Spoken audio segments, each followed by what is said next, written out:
Hi, Gideon Burrows, religious education and philosophy tutor.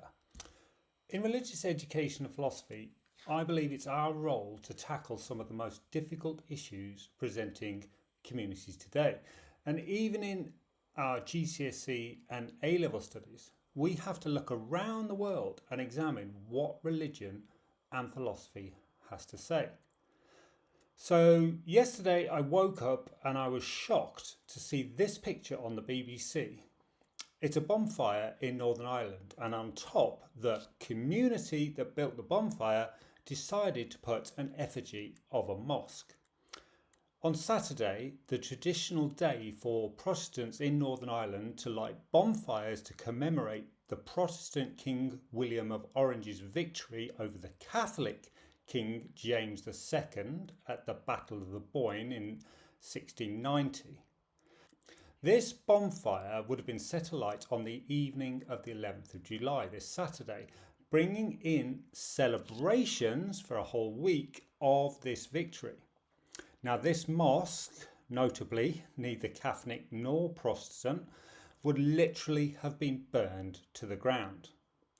Now, I lived in Northern Ireland for 7 years, and this kind of racism, this sectarianism, was one of the reasons I left.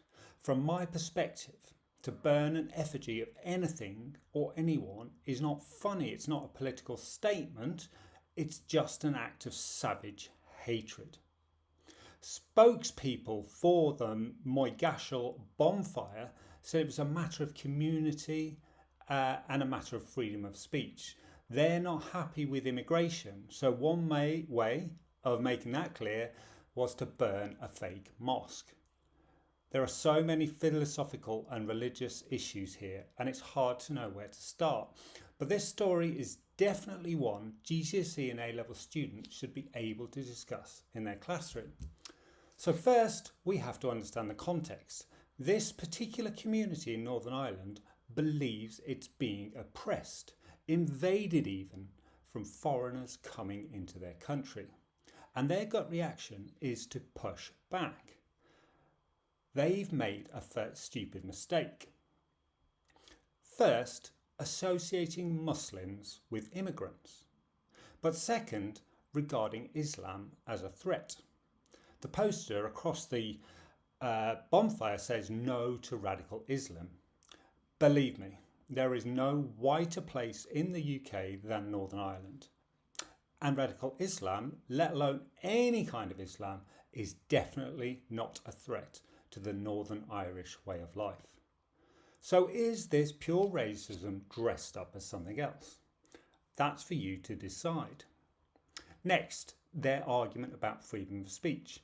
This is a key idea both across any politics you'll study, but also philosophy as well as religious education.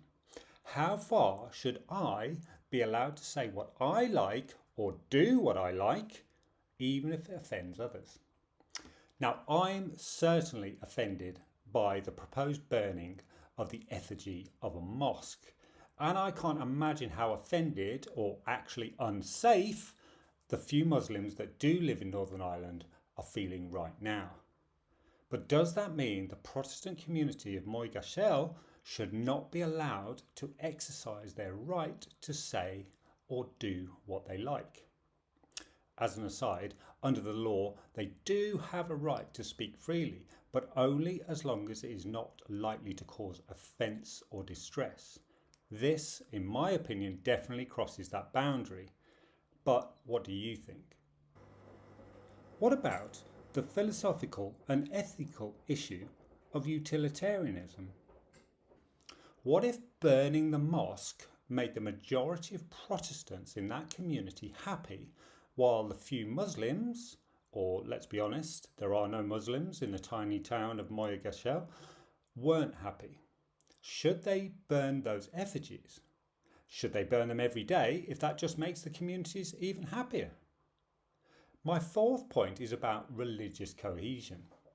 In most religious education and philosophy, we learn a kind of soft RE. I like to call it RE light.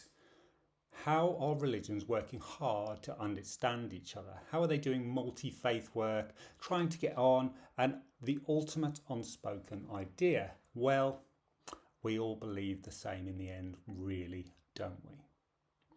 How does that measure up with faith statements, including in the Quran, including in the Bible and elsewhere, where believers are told not only that rival religions are wrong, but rival religious people should be put to death?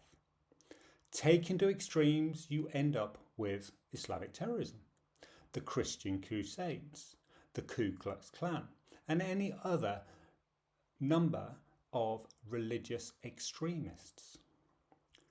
Religious education is necessarily messy. I once worked in a school where I was reprimanded by the senior management for even mentioning the Arab-Israeli conflict. That is one of the most deeply seated, historical, religiously motivated conflicts in history. And I was told, we don't talk about that, it's school policy. I want A-level and GCSE students like you to rise above this. Life isn't simple. Religion is complex. Philosophy is difficult, and that is as it should be. And only by drawing out the most difficult parts, like trying to understand why some white guys would burn a model of a mosque on a bonfire, do we begin to understand how our worlds and our communities work the way they do. And only then can we hope to make the world a better place, which is exactly why I wanted to teach RE and philosophy in the first place. But what do you think? I welcome your comments and your thoughts.